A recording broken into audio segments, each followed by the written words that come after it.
The Sphinx has been surrounded with great mystery, with such questions as who built the Sphinx? How old is the Sphinx? What does the Sphinx represent? The Sphinx is simply a composite of four creatures: a lion, feline, bull, bovine, man, Homo sapien, and fowl, galliforms. From the religious or theologian point of view, the Sphinx represents the major empires of the world: the Roman Empire, the Babylonian, the Greek Empire, and the European Empire or New Babylon today. These four beasts are also mentioned in the New Testament book of the Christians, Revelation 4:7, and in the book of Daniel, 7:4-6, the Old Testament of the Jews. They are referred to as the four beasts that surround the throne, and called the four living creatures in the Old Testament of the Hebrews, Ezekiel 5:12, 10:14-15. There is even a chapter in the Quran of the Muslims, the 100th chapter, called Al-Haadi, those that run, that speaks about the four horsemen, that again refers to the four creatures. As you will see, they all took this from the Egyptians. In Ezekiel 10:14-15, the word cherub is used in referring to one of the faces of the four living creatures. The word cherubs or cherubim comes from the Hebrew word karubim, whose root means near, as in those beings near to the throne of Yhwh God. The cherubs or cherubims are disagreeable beings, and conversely the seraphs or seraphims in Hebrew are agreeable. The true nature of man can be found within these four creatures. Note, this is from the Bible and Quran, and they are talking about a creature with wings, and a head of beast or animal. Look at it. Is this not Babylonian and Egyptian symbolism? Yes, it is. They borrowed all of this symbolism from the ancient Egyptians. Here is how you know. In ancient Egypt there are other sphinxes as well. For example, the sitting statue of Anubis is also a form of a sphinx, the rams in Luxor at the temple of Karnak are also sphinxes, and even the Ark of the Covenant would be a form of a sphinx with angels on it. In ancient stories, the Sphinx was looked at as a type of female guardian, and whoever crossed her path had to answer a riddle, which reads like this: what walks on all fours in the morning, walks on two at high noon, and walks on three in the evening? If one was unable to answer correctly, they were devoured. The answer is: a child crawls on all four, an infant autumn re, an adult walks on two as an adolescence autun re, and in old age you walk on three as an old man with the assistance of a cane, was, a moon re. Yet and still the original purpose of the Sphinx has remained a secret among the ancient Egyptians, something you will learn in the ancient Egyptian order AEO, and what has been a mystery for ages will become crystal clear. Some assume it to be no more than 2,000 to 6,000 years old, which goes along with the falsely calculated time of age of the planet Earth itself. Through research, it is now being revealed that the Sphinx dates back as far as 15,000 BC, back to Nefertiti-Narmer, of the first of the 46 dynasties. This Narmer was Enoch, of the Torah of the Jews, Idris of the Quran of the Muslims, and Adapa of the Sumerians, and the deity Baal of the Canaanites. The Sphinx's origin is even said to date back as far as the last ice age. It is also a geodesic marker for the direction to watch in the skies for the constellations, which would mark when the equinox would come in, which occurs every 25,000 years. For instance, we are now going into the age of Aquarius, when the age of Leo began around 10,500 BC, every two equinoxes, 25,000, is one epoch, 50,000, and during that epoch of 50,000 years ago, 25,000 periods, equivalent to two equinoxes, would be the first sun into the moon cycle, or solar into lunar. The equinox is lined up with the circumference of the planet Earth. The Earth's circumference is 24.896 thousand miles. You get land 1 mile for every year. We are now entering the third cycle, 25,000 sun, 25,000 moon, 25,000 sun, 75,000 years. The three cults are the stellar stars, which are suns related to the sun's many forms of energy, nature at work, the lunar moon, which are illusions, spook or spirit worship related to water, and the solar, which is sun, related to energy. If you were standing in between the paws of the Sphinx during that time, you would see the Leo constellation in the sky when it comes in, which agrees with the geology of the planet. The Sphinx is used as a celestial marker. In astrology or zodiac signs, Leo is the fifth sign and comes before the ninth gate opens, with the alignment of the year 2000 AD or 6,000 years. This celestial alignment happens within a certain amount of time. For instance, astronomers have agreed that certain catastrophes happen over and over again. For instance, a planet ship called Nibiru or Planet X returns every 3,600 years, and cycles end and start every 25,000 years, which is an equinox, and two of these is an epoch, 50,000 years. During this period the planet Earth goes through cataclysmic changes, and it all happens in cycles of 4. This is the third time, and during this cycle and during this third period is when the Earth is most severely affected. The movement of the equinoxes along the ecliptic is called the precession of the equinoxes. The Earth also moves on an elliptic orbit on a 23-degree axis. This precession occurs every 26,000 years because of that. What modern scientists don't know about the Sphinx is that it also had wings, that have fallen off and eroded away due to an abundance of water. The only water that would have been strong enough to damage something so colossal in size is a deluge or flood that buried the ninth chamber where Atifa hid the secret word. This is the same flood mentioned in the Noah story of the Bible chapter 6 of the book of Genesis and the Quran of the Muslims. However, the actual flood that covered a vast majority of the earth dates back further than your Bible and Quran story of a man named Noah. The Torah calls Noach, Genesis 6:5, and the Quran calls Nuh, chapter 71, and in the New Testament he is called Noe, Matthew 24. The recordings of this flood can be found in the ancient tablets of Gilgamesh epics. The original Egyptian Ephrati pharaoh Narmer is called Adapa in the tablets of Adapa. The Gilgamesh epics and the tablets of Adapa are tablets much older than the entire Bible and Quran, and Noah's or Nuh's name was really Utnapishtim. Yet, the plagiarized scripture, referred to as the Torah or the Old Testament, believed in and accepted blindly by Jews, Christians and Muslims, record the story in their own way, and give attributes to the God they call Yahweh or Yahweh, even Jehovah, or the Muslims use Uwa, when in actuality this too was borrowed from the ancient Egyptians, and along with stellar, solar and lunar we get Talar for earth worshippers. They utilize these four principles in their abbreviations, YHWH. The reason why the H is repeated is because stellar and solar are actually the same, stars are suns and the sun is a star. So, the Tetragrammaton, or the unspoken name of the deity of the monotheistic religions, was also borrowed from the Egyptian He or Hu, creative force of will. He was simply one of the triads of Ta-Ptah, as you see by the letters HUHI is equivalent to YHWH, just in reverse. The sacred records of Autumn Re, Chapter 1, El-Hajr, the beginning, Scroll 1, verse 296 to 297. In Egypt, He, which is Hu, or Uwa, was considered the personification of utterance, with which the creator Ptah, who was regarded as creator of the physical world and deity of technology, done its work. Who was the utterance or tone, the vibration and pulsation of existence, and that which comes to existence within the sacred breath. The Tetragrammaton YHWH represents the attributes of 4 Netarot, which again ties to the 4 elements of nature. The 4 letters stand for Ta earth, Mu water, Nephu air, and Set fire. The 4 sources of life, the 4 directions, north, south, east, and west, or blood, born, flesh, and mind originally. When these letters are put together they form the name of the ancient Babylonian deity Yah, which is equated with good, Wei, which is equated with bad, which again links the twofold nature of man. Y, man, Aquarius, Nephu, east, Neter Shu. H, lion, Leo Sphinx, Set, south, Neter Ra. V, eagle, Scorpio, Mu, west, Neter Tefnut.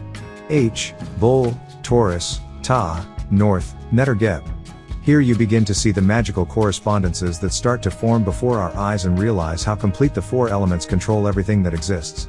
The Sphinx was an ancient marker to the ancient ones about man's creation, including 4 elements and components from all 4 directions on the earth. Mathematically you would see a square. Divide the square into 4 parts. Now you have 4 by 90 degree angles. When angles are added, 90 plus 90 plus 90 plus 90 equals the sum of 360 degrees, being 180 degrees of agreeable and 180 degrees of disagreeable knowledge of man. And 9 plus 0 equals 9, and 3 plus 6 plus 0 equals 9. It always goes back to 9. 9 is the supreme number that goes on the 9 to the 9th power of 9, or simply 999, or the 9th chamber of the sacred pyramid, under which can be found that name, that attribute, that word, that title. 4 by 90 equals 360 degrees, and 8 by 90 equals 720 degrees, a combination of knowledge from above and below. 1, name, 2, attribute, 3, title, 4, word. The 4 letters of the Tetragrammaton also has its roots in Egyptian magic. The first letter Y, or Yod, meaning the manifested power of the hand, with a numerical value of 10. For the 10 fingers, and your fingers are divided into 14 sections on each hand. 14 plus 14 equals 28, which is 10 again. In the Bible it says the commandments of man were written by the finger of God, the second book of the 5 books of the Torah of the Jews, Exodus 31:18 and Deuteronomy 5:22. The finger of God that wrote the 10 commandments goes back to the Neter Tahuti of ancient Egypt, who was the Neter, deity, of writing. Also the Quran uses the hand of Allah.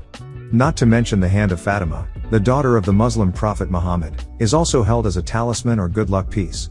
There were really 613 commandments, and 6 plus 1 plus 3 equals 10. That's where you get 10 commandments, ask any Jewish rabbi.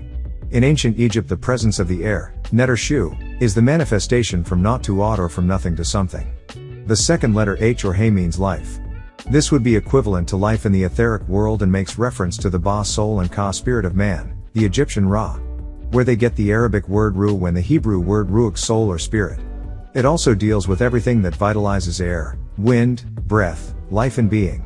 Such as the regenerative powers of the sun, Netter Ra. The He has a numerical value of 3. The triad or trinity birth, living, and death, the 3 degrees of existence. The third letter W or Vav means hook and represents the was. The letter is the sound U and V, and the Roman V became the English U. So in the middle chamber of the word YHWH you have YHUH. The profound mystery, as the decreasing line between master and head, shepherd and sheep and non-being. It also pertains to water and the appetite, as in the water vapor in the air that connects man to land, being a land animal yet still living underwater by breathing in an atmosphere of air, the aquatic apes, the unadmitted reptilian. The letter itself means the ear and has to do with sound heard through the air. This coincides with the Netter Tefnut, who is the netter of moisture in the air. Vav has a numerical value of 6, 3 plus 3 equals 2 ears. Each ear has 3 parts.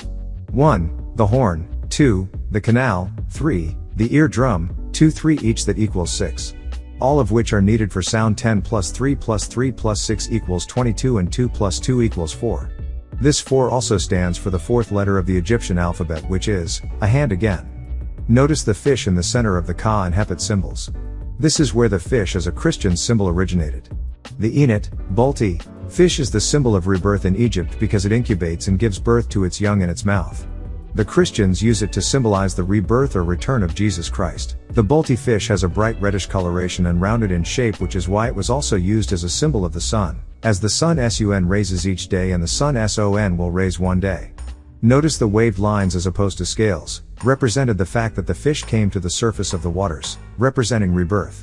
The double fish or Pisces fish of the Piscean era or Christianity, also came from ancient Egypt and represent the unity of Upper and Lower Egypt. This is why the Pope uses the symbol of the fish on his head called the mitre. According to the teachings of Christianity, Jesus fed his followers with 2 fish and Jesus was referred to as the fisherman or fisher of men. These 2 fish were the Buto for Lower Egypt and the perch for Upper Egypt, 2 fish. Jesus was born December 25th, sign of Capricorn the ram, the Egyptian symbol of Pa Netter Ra. The last He means life again and goes back to the principles in creation and life on the physical plane or earth, the Netter Geb, earth, who was also a creator Netter and father of Asaru, Aset, Neptet, and Suchuk. So, the YHWH is from the Egyptian triad of Ptah, opening or opener, 1, He, 2, Hika, 3, Sia. So you have Y equals Ptah, H equals He, S equals Sia and H equals Hika. The color scales and the tree of life and the spiritual life are, He, 1, Supreme Balancement, black, Sekhem, Amun-Re. 2, life, blood, red, Ab, Shu. 3, gold, silver, platinum, copper, brass, Haadi, Tefnut. Sia, 1, white, gray, Ak, Geb. 2, brown, green, yellow, Kabet, Nut. 3, red, black, green, Ba, Asaru. Hika, 1, scarlet, purple, violet, Ku, Aset. 2, orange, amber, Kot, Suchuk. 3, blue, red, yellow, Ka, Neptet. The color scale of Haru is black, gray, and white.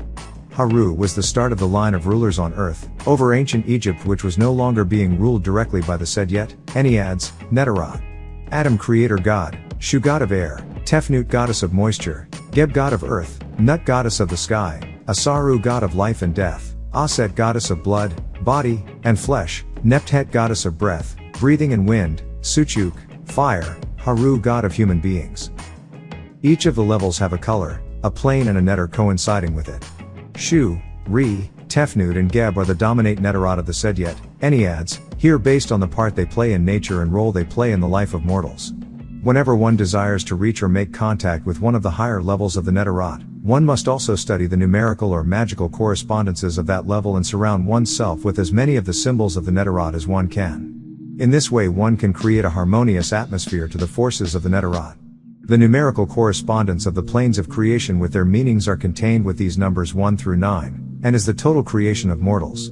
As such, they also represent different states of consciousness embodied in numerical values. For this reason, one always should find the numerical value of everything he wants to influence. That deals with the power of 9 to the 9th power of 9. 9 is the magic number for Egyptians. For instance, the elements that make up this planet naturally occurring in nature are 99. The creation of the universe also began with the number 9. The Netarot began existence with the science of the circle and the square. The circle was turned inside out and was placed inside the square. This caused an explosion inside of the square. The square is geometrically stable and was able to contain the energy, thus giving birth to your atom. Both the circle and the square equals 360 or 3 plus 6 plus 0 equaling 9 again. 7,200, 7 plus 2 equals 9. It always goes back to 9. 9 is the only number that no matter how many times you multiply it, the sum of the products always equals 9. The second 9 represents a higher level of consciousness. The three states of consciousness indicated by the three groups of letters and numbers are matter, mind and spirit. Now one may ask, how does all of this tie with the Sphinx? The Sphinx ties into the original creation of man on the planet Ta Earth. Just as on the face of Mars, which is actually a face of a Sphinx, was a marker to the Netarot before the Adama project was moved to Earth. That is also why, if you morph the pictures of the Sphinx and the face on Mars, you will see they match. The Nemeuse headpiece that is on the Sphinx is symbolic of the mane of a lion. Once the experiment was moved from Mars to Earth by the Netarot, the face on the Sphinx changed because a different animal or being was chosen. And each time the experiment was done over, the face on the Sphinx changed also. So, the Sphinx is also a symbol not only of the nature of man, but also his physical compositions. So likewise, man is also a composite being. The Sphinx is one of the missing links, one to past, present and future. These are a few jewels of the ancient Egyptians that will be revealed to you by the ancient Egyptian order, giving you the missing keys about your ancient past. With this in mind, as one continues studying and practicing patience, the overstanding of ancient mysteries will be obtained, giving you right wisdom which will give you right overstanding.